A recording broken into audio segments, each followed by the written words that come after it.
Welcome बच्चों, कैसे हैं आप। प्रीवियस वीडियो में अपने बात की थी failure of wave theory in photo electric effect.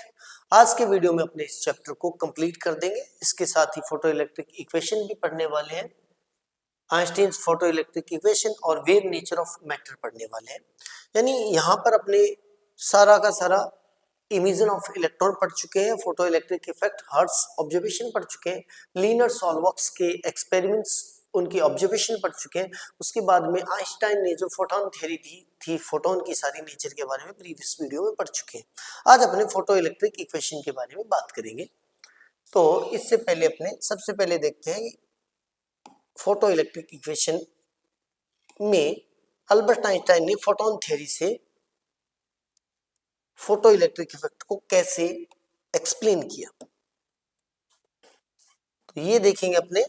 तो अल्बर्ट आइंस्टाइन ने बोला कि जैसे आपने जो कैथोड लिया है, जो मेटेलिक सरफेस ली है, इस पर इंसिडेंट होने वाले जो फोटॉन्स हैं, यानी जो लाइट आ रही है इन फॉर्म ऑफ फोटॉन्स आ रही है, उस फोटोन की जो एनर्जी होगी वो प्रोपोर्शनल होती है फ्रीक्वेंसी के। जितनी ज्यादा फ्रीक्वेंसी होगी उतनी ज्यादा एनर्जी होगी। देन उसकी एनर्जी हो जाएगी E equal to H nu, जहां पर एच प्लांक कांस्टेंट है। और उसने बोला कि जो आपका फोटोन आ रहा है वो फोटोन एक ही इलेक्ट्रॉन के साथ इंटरेक्ट करेगा। वन वन इंटरेक्शन बोलते हैं इसको, वन वन इंटरेक्शन। यानी एक फोटोन जो है वो इंटरेक्ट करेगा वन इलेक्ट्रॉन के साथ और उसको सारा का सारा अपना मोमेंटम P एंड सारा की सारी अपनी एनर्जी E ट्रांसफर करेगा। क्लियर। अब जो एनर्जी इस फोटोन से किसको मिली है, इस फोटोन से इस इलेक्ट्रॉन को मिल रही है, वो एनर्जी क्या करेगी, वो एनर्जी इसको दो काम करेगी। पहला काम करेगी, इसको वर्क फंक्शन देगी। क्या देगी? Work function. दूसरा काम करेगी, इसको काइनेटिक एनर्जी देगी। काइनेटिक एनर्जी समझते हैं वर्क फंक्शन क्या होता है। पहले वर्क फंक्शन समझते हैं। मान लेते हैं मेरे पास एक एटम है, इसमें ये न्यूक्लियस है, ये इलेक्ट्रॉन्स है, कोई भी इलेक्ट्रॉन्स ऐसे मान लेते हैं, ये एक इलेक्ट्रॉन यहाँ पर है। इन दोनों, इस न्यूक्लियस पॉजिटिवली चार्ज है और इलेक्ट्रॉन नेगेटिवली चार्ज है, इन दोनों के बीच में एक अट्रैक्शन फोर्स है। तो इसको, इस एटम को छोड़कर जाने के लिए इलेक्ट्रॉन को मिनिमम कुछ एनर्जी चाहिए जो इस अट्रैक्शन फोर्स से ओवरकम कर पाए या ज्यादा हो। इतनी एनर्जी चाहिए कि ये अट्रैक्शन फोर्स को तोड़कर यहां से निकल जाए। वो जो एनर्जी चाहिए किसी मेटेलिक सरफेस से या किसी एटम से इलेक्ट्रॉन को बाहर इजेक्ट करने के लिए, जस्ट बाहर इजेक्ट करने के लिए, जस्ट इजेक्ट करने के लिए, उसको बोलते हैं वर्क फंक्शन। क्या बोलते हैं? Work function. इसको डिनोट करते हैं फाई से, फाई नोट। आपकी बुक के अंदर फाई नोट से किया गया, कई बुक में इसको डब्ल्यू नोट से भी करते हैं, फाई नोट से। इट मींस ये है कि वो जो हमारे पास कैथोड प्लेट थी, इस पर आने वाला फोटोन क्या करेगा, एक फोटोन एक इलेक्ट्रॉन के साथ इंटरेक्ट करेगा, उसको एनर्जी दे देगा अपनी सारी। अब उसमें अगर कम एनर्जी है, अब यहाँ पे भी सोचने वाली बात है, सपोज करते हैं कि इस इलेक्ट्रॉन को निकलने के लिए चाहिए 10 इलेक्ट्रॉन वोल्ट एनर्जी चाहिए। अब जब तक फोटोन की फ्रीक्वेंसी लो होगी तो उसकी एनर्जी भी लो होगी, बिकॉज E प्रोपोर्शनल है न्यू के। अगर एनर्जी लो होगी तो वो इसको बाहर नहीं निकाल पाएगा, इजेक्ट नहीं करवा पाएगा, ये इलेक्ट्रॉन मेटेलिक सरफेस से एस्केप नहीं करेगा। लेकिन एक जैसे ही एक स्पेसिफिक फ्रीक्वेंसी न्यू नोट आएगी, जिसको थ्रेशोल्ड फ्रीक्वेंसी बोलेंगे, उस कंडीशन में E जो होगा वो इस सरफेस के, इस मेटल के किसके इक्वल हो जाएगा, इस मेटल के वर्क फंक्शन के इक्वल हो जाएगी उस फोटोन की एनर्जी। जैसे उस फोटोन की एनर्जी इस वर्क फंक्शन के इक्वल हो जाएगी, उस कंडीशन में इलेक्ट्रॉन इजेक्ट हो जाएगा। अब जैसे मान लेते हैं, यहाँ पे दो केसेस बन सकते हैं। मान लेते हैं हमारे पास कोई एक मेटल XYZ है, इसका जो वर्क फंक्शन है वो 5 eV है। आने वाले फोटोन की फ्रीक्वेंसी अगर कम है, फ्रीक्वेंसी कम है, तो उसकी एनर्जी भी कम है। मान लेते हैं तीन केस बन सकते हैं। एक केस बन सकता है कि उसकी एनर्जी जो है 4 eV है, एक केस बन सकता है उसकी जो एनर्जी है वो 5 eV है, और एक केस बन सकता है उसकी जो एनर्जी है वो 7 eV है। अब इस केस में अगर फोटोन, इस एनर्जी का फोटोन अगर इस पे इंसिडेंट होगा तो इसको 5 eV चाहिए एस्केप करने के लिए, उसके पास 4 ही है, देन ये एनर्जी अब्सॉर्ब कर लेगा, लेकिन इस मेटेलिक सरफेस को छोड़कर इलेक्ट्रॉन बाहर नहीं जाएगा। इट मींस यहाँ पे जो फ्रीक्वेंसी है वो बेटा लोअर है देन थ्रेशोल्ड। इस कंडीशन में क्या होगा, 5 eV एनर्जी है, देन इस इलेक्ट्रॉन को 5 eV मिल जाएगी, इलेक्ट्रॉन इससे जस्ट बाहर इजेक्ट हो जाएगा, जस्ट इजेक्ट होगा बस। देन इसके केस के अंदर जो फ्रीक्वेंसी है वो इक्वल टू है न्यू नॉट, यानी थ्रेशोल्ड फ्रीक्वेंसी के। तीसरे केस में क्या होगा, इसकी एनर्जी हाई है, अब इस हाई में इट मींस इसकी फ्रीक्वेंसी जो है ग्रेटर देन न्यू नॉट है।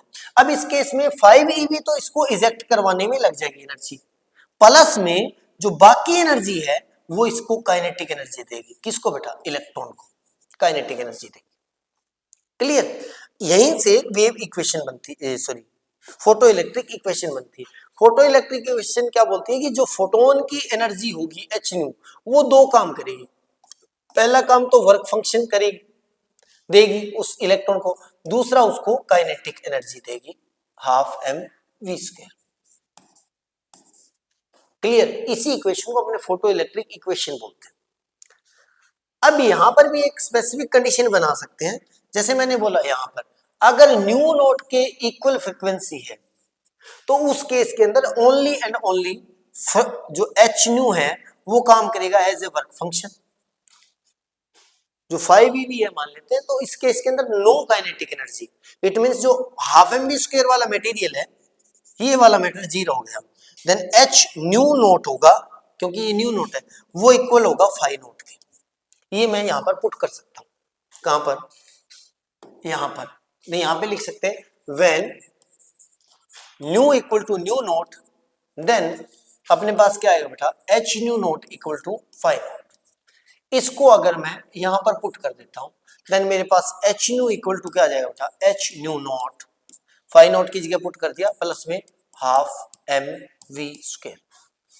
क्लियर, यहां से अगर मैं हाफ एम वी स्क्वायर की वैल्यू निकालना चाहूं तो मेरे पास बन जाएगी, इसको इधर ले आता हूं, h nu minus H nu naught. Nu naught क्या है, थ्रेशोल्ड फ्रीक्वेंसी, देन बन जाएगा half m v square equal to, और यहां पर लिख सकता हूं बेटा एच कॉमन लो, न्यू माइनस न्यू नॉट। ये फोटो इलेक्ट्रिक इक्वेशन। अब जब बात करते हैं स्टॉपिंग पोटेंशियल की, अब जैसे मैंने बोला यहां से इलेक्ट्रॉन इजेक्ट होगा, इजेक्ट होने के बाद इसके पास काइनेटिक एनर्जी होगी, के मैक्स होगी। के मैक्स जो होती है वो होगी बेटा, जितनी ज्यादा इसकी एनर्जी हाई होगी इलेक्ट्रॉन की, उसको रोकने के लिए उतना ही स्टॉपिंग पोटेंशियल चाहिए। क्लियर, तो वहां से जो स्टॉपिंग पोटेंशियल आएगा, जो W इक्वल टू क्या होता है, QV होता है। तो अगर स्टॉपिंग, इसको रोकने के लिए स्टॉपिंग पोटेंशियल V नॉट काम कर रहा है, तो Q की वैल्यू क्या है, E है, देन इतनी एनर्जी स्टॉपिंग, मतलब जो काइनेटिक एनर्जी मैक्सिमम होगी वो इस एनर्जी के इक्वल होगी, इस फॉर्मूला से। यानी काइनेटिक एनर्जी जो मैक्सिमम वैल्यू है वो E V नॉट होगी, वेयर E तो चार्ज ऑफ इलेक्ट्रॉन है एंड V नॉट जो है वो अपने पास है स्टॉपिंग पोटेंशियल उस इलेक्ट्रॉन के लिए। अब वो मैं यहाँ पे पुट कर सकता हूँ यहीं पर, इसकी जगह मैं क्या पुट कर सकता हूँ बेटा, E V naught equal to आ जाएगा H nu minus H nu naught. Clear, अब यहां से मेरे पास क्या बन गया बेटा, मेरे पास बन गया sir new not E V not, E V है, सॉरी ये वी है, यहाँ पे हम गड़बड़ ना कर दें, यहाँ पे बन गया बेटा मेरे पास E we naught equal to H nu minus H nu naught. Clear, अगर मैं वी नॉट की वैल्यू फाइंड करना चाहूं तो मेरे पास बन जाएगा बेटा एच अपॉन ई न्यू माइनस एच अपॉन ई न्यू नॉट।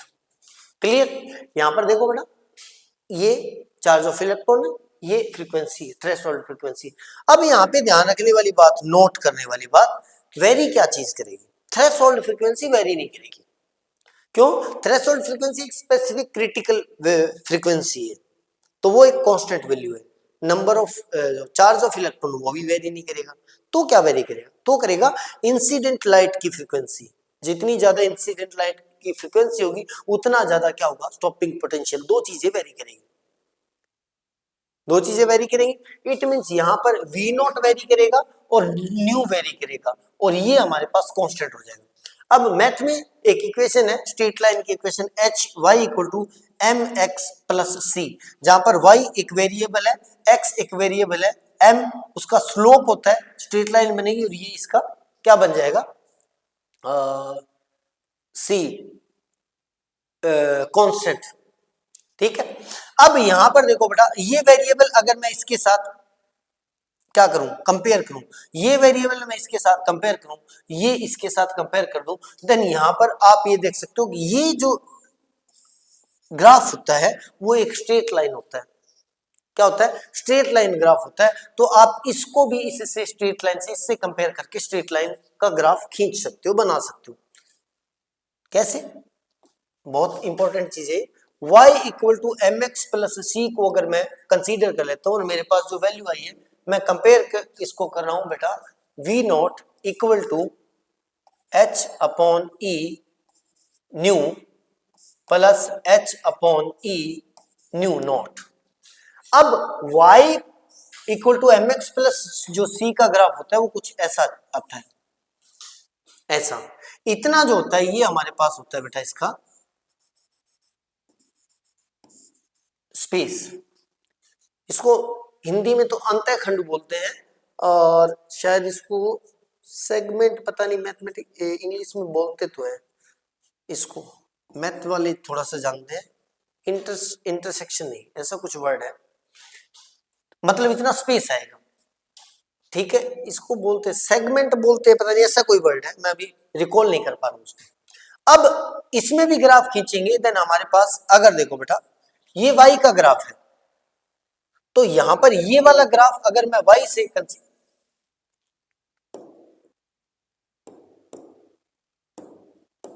ये मैं इसका y के साथ कंपेयर कर रहा हूं, तो ये वाला पॉइंट हमारे पास स्टॉपिंग पोटेंशियल के साथ कंपेयर हो जाएगा। ये वाला ग्राफ अगर मैं x के साथ कर रहा हूं, ये देखो ये वाली जो एक्सिस है वो x के साथ कंपेयर कर रहा हूं, तो ये वाली फ्रीक्वेंसी का ग्राफ हो जाएगा।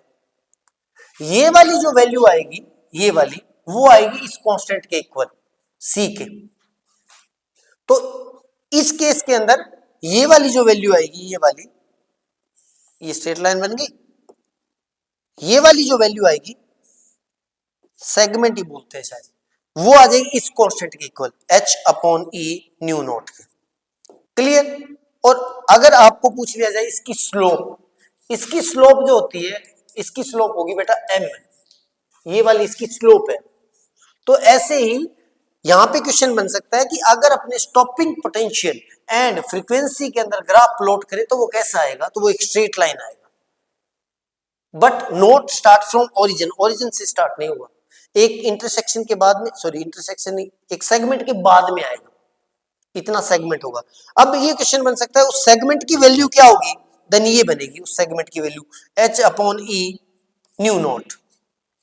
और ये पूछा जा सकता है कि उस स्ट्रेट लाइन की स्लोप क्या होगी, देन इसकी स्लोप, जैसे उसकी स्लोप है, मैं इसकी स्लोप ये वाली हो जाएगी, ये, क्योंकि ये x के कोरस्पोंडिंग है, तो m के कोरस्पोंडिंग h अपॉन e है। ये क्वेश्चन बन सकता है, बच्चे यहां पर उलझ जाते हैं। This is comparison between y equal to mx plus c and photoelectric equation. Clear. अब अल्बर्ट आइंस्टाइन ने किन चीजों को एक्सप्लेन कर दिया, सारी चीज को एक्सप्लेन कर दिया बेटा। पहली बात क्या एक्सप्लेन की कि when photon strike on metallic surface it give energy h nu to single electron in the metal, वो जो एनर्जी है वो दो काम करेगी, वर्क फंक्शन देगी और उसके बाद में काइनेटिक एनर्जी देगी। क्लियर। और इस केस के अंदर टाइम डिलेशन नहीं होगा, मैंने प्रीवियस वीडियो के अंदर भी बता दिया था आपको। अब उसके बाद में देखते हैं बेटा wave nature of matter, wave nature of matter, इसके बारे में जानते हैं। तो क्योंकि ये हमारे टॉपिक लास्ट है इस चैप्टर का। अब यहां पर गेम चल रहा था, गेम ये चल रहा था कि जैसे सबसे पहले लाइट की बात चल रही थी, लाइट के बारे में हाइगेंस और मैक्सवेल तो बोल रहे थे कि ये वेव है, और बाद में आइंस्टाइन और कॉम्पटन इफेक्ट से ये वेरीफाई हो गया कि ये वाला जो है वो पार्टिकल है। और इसके साथ में ये भी बता दूं बेटा कि ये जो फोटो इलेक्ट्रिक इफेक्ट है जिसको एक्सप्लेन किया था अल्बर्ट आइंस्टाइन ने, इसको बाद में कई अलग अलग मेटल के साथ एक्सपेरिमेंट करके रॉबर्ट मिलिकन ने बार बार वेरीफाई कर दिया था कि अल्बर्ट आइंस्टाइन ने जो बोला है वो एक्सप्लेनेशन सही है। देन ये बोल रहे थे पार्टिकल नेचर पर, तो डी ब्रोगली ने इस चीज को बाय एक्सपेरिमेंट प्रूव किया कि लाइट जो है वो बिहेव करती है, ड्यूल नेचर शो करती है। ड्यूल नेचर का मतलब एज अ वेव भी वर्क करती है और एज अ पार्टिकल भी वर्क करती है। जैसे हाइगन्स वगैरह बोल रहे हैं वेव है, वो बात भी सही है, आइंस्टाइन वगैरह बोल रहे हैं पार्टिकल है, वो बात भी सही है, दोनों ही नेचर शो करती है। उसके बाद में सबसे पहले तो ये ड्यूल नेचर जो है वो लाइट के बारे में डे ब्रोगली ने क्या किया, प्रूव किया। उसके बाद में इसने बोल दिया कि मैटर भी ऐसा ही शो करता है, नेचर के अंदर जो भी मटेरियल है, जो भी मैटर है, वो भी बिहेव करता है, ड्यूल नेचर शो करता है। इट मींस इसने बोला in 1924 Louis de Broglie French physicist था, प्रपोज किया इसने कि मैटर जैसे like electrons also behave like wave as well as particle, dual nature show करते हैं। Just as light show wave and particle duality, वैसे ही matter also has dual nature, it can act both as particle and the wave. इसको बोलते हैं, अब इसको बोलते हैं वेव पार्टिकल ड्यूअलिटी। ठीक है, अब यहां से अपने को क्या मिला, उसने बोला अल्बर्ट सॉरी क्या नाम था, डी ब्रोगली। डी ब्रोगली ने बोला कि हर चीज, हर मैटर, जैसे इलेक्ट्रॉन है वैसे हर मैटर जो है वो दोनों बिहेव करेगा, एज अ पार्टिकल भी बिहेव करेगा एंड एज अ वेव भी बिहेव करेगा, ड्यूल नेचर शो करेगा। अब यहां पर उसने बोला कि इसका मतलब एवरी पार्टिकल के साथ एक एसोसिएटेड वेव होगी, उस वेव को अपने बोलते हैं मैटर वेव, मैटर वेव। अब जो मैटर वेव होती है इसकी फ्रीक्वेंसी लैम्डा जो होती है, वेवलेंथ जो होती है, वो इनवर्सली प्रोपोर्शनल होती है मोमेंटम ऑफ पार्टिकल की। किसकी? मोमेंटम ऑफ पार्टिकल की। तो लैम्डा इक्वल टू हमारे पास आ जाएगा बेटा h अपॉन p, जहां पर h क्या है, प्लांक कांस्टेंट। अब अगर p की वैल्यू मैं रखना चाहूं तो लैम्डा इक्वल टू आ जाएगा h upon m v, momentum की वैल्यू। अब यहां पर गेम चेंजिंग बात क्या है कि जितना ज्यादा मोमेंटम होगा उतनी लैम्डा कम हो जाएगी। तो अगर लैम्डा कम हो जाएगी तो उस केस में जो वेव बनेगी वो ऐसे, देखो ऐसे बनेगी, तो वो स्ट्रेट लाइन जैसा बन जाएगा, वेव हम कंसीडर नहीं कर पाएंगे, देख नहीं पाएंगे, डिटेक्ट नहीं कर पाएंगे। और अगर मोमेंटम बहुत ज्यादा हो जाए, इस केस के अंदर मोमेंटम कम हो जाए, तो उस केस के अंदर लैम्डा बिग होगी। इट मींस एवरी मूविंग जो ऑब्जेक्ट है has a wavelength but it is significant only for microscopic particle. Electrons वगैरह की रेंज में आप इसको इजीली डिटेक्ट कर सकते हो। फॉर लार्ज ऑब्जेक्ट के लिए वेवलेंथ जो है एक्सट्रीमली स्मॉल हो जाएगी, क्योंकि उनका मोमेंटम हाई होगा। अगर मोमेंटम हाई होगा तो लैम्डा कम हो जाएगा, बहुत कम हो जाएगा, उस केस में कैन नॉट बी डिटेक्टेड। ठीक है, द वेव नेचर ऑफ जो इलेक्ट्रॉन्स हैं वाज लेटर एक्सपेरिमेंट में कंफर्म कर दिया डेविसन एंड जर्मन 1927 के अंदर, ये कंफर्म कर दिया इलेक्ट्रॉन डिफ्रैक्शन से कि इलेक्ट्रॉन भी एज अ वेव बिहेव करता है। तो ये हमारे पास बन गया lambda equal to h upon p, और यहीं से अपने कई बार केस स्टडी भी बना ली जाती है। कैसे बना ली जाती है वो भी समझते हैं कि सर इससे केस स्टडी कैसे आ सकती है। तो डे ब्रोगली ने तो इजी सा बोला था, अपने इजी सी बात आ गई, sir lambda equal to h upon p बन गया। अब यहां से क्वेश्चन क्या बन सकता है, वो हो सकता है कि एक पार्टिकल आपको दे दे फोटोन 1h1 दे देते हैं, प्रोटॉन दे देता है, एक दे देता है आपको इलेक्ट्रॉन, इस केस में आपको m गिवन कर देता है m1 m2, v1 v2 given कर देता है, उस केस में आपको लैम्डा 1 अपॉन लैम्डा 2 का रेशो पूछ ले, उस केस में आपको ये वैल्यू पुट करनी पड़ेगी। पहले लैम्डा 1 फाइंड करोगे तो लैम्डा 1 जो आ जाएगा h अपॉन p1 आ जाएगा, p1 मतलब किसी एक सिंगल पार्टिकल का मोमेंटम। ठीक है, p2 भी आ जाएगा इस केस के अंदर, ऐसे आ जाएगा अपने पास। ठीक है, एक यहां से और बढ़िया क्वेश्चन बन सकता है, बहुत ही बढ़िया क्वेश्चन बन सकता है 11th को यूज करके। कैसे, अभी अपने पास लैम्डा इक्वल टू आया बेटा h अपॉन p आया है, तो p को वो किसी और फॉर्म में दे सकता है। कैसे, p इक्वल टू अपने पास होता है mv, क्या करूं, अगर मैं इसको हाफ से क्या करते हैं, और E इक्वल टू अपने पास होता है के, काइनेटिक एनर्जी। काइनेटिक एनर्जी जो होती है वो मेरे पास होती है बेटा हाफ एम वी स्क्वायर, यानी E लिख देता हूं, E इक्वल टू होती है हाफ एम वी स्क्वायर, ये होता है। तो अगर P और E में आप रिलेशन बनाना चाहो तो कैसे बना सकते हो, इसका अगर मैं स्क्वायर कर दूं तो मेरे पास बनेगा P square equal to m square v square. अब मैं क्या करता हूं, इसको 2 से डिवाइड कर देता हूं, 2 से मल्टीप्लाई कर देता हूं, क्लियर। तो ये मेरे पास बन गया P equal to root 2 m e बन जाएगा, अगर मैं P की वैल्यू फाइंड करना चाहूं, क्योंकि यहां से ये काइनेटिक एनर्जी का फॉर्मूला बन जाएगा, यहां से half m v square, m बाहर निकालूंगा तो मेरे पास बन जाएगा बेटा P इक्वल टू ये बन जाएगा, काइनेटिक एनर्जी बनाना चाहूं तो E का square, sorry E kinetic energy into m into 2, ये बन जाएगा। तो P स्क्वायर इक्वल टू, तो P इक्वल टू क्या बन जाएगा, रूट 2 एम ई बन जाएगा। ये रिलेशन यूज कर सकते हैं, 11th का रिलेशन। तो उस केस के अंदर लेमडा क्या आएगा, लेमडा आएगा h अपॉन पी, पी की जगह आप पुट कर सकते हो lambda equal to h upon root 2 m e. यहाँ पे E क्या है बेटा, काइनेटिक एनर्जी। अब काइनेटिक एनर्जी को अगर फोटो इलेक्ट्रिक इफेक्ट में बात करें, काइनेटिक एनर्जी मैक्सिमम जो आई थी वो हमारे पास आई थी ईवी नॉट, स्टॉपिंग पोटेंशियल के इक्वल, तो वो भी यहां पर पुट कर सकते हैं। तो लेमडा इक्वल टू बन सकता है h upon 2 m e we naught और इसका रूट। इस रिलेशन पर क्वेश्चन बन सकता है, इस रिलेशन पर क्वेश्चन बन सकता है, क्लियर। अब यहां पर इससे भी बन सकता है, इससे भी बन सकता है, इससे भी बन सकता है, असर्शन रीजन भी पूछ सकता है, इस पर केस स्टडी भी बन सकती है, डेरिवेशन भी पूछ सकता है। देन ये था हमारे पास रिलेशन, और ये आते।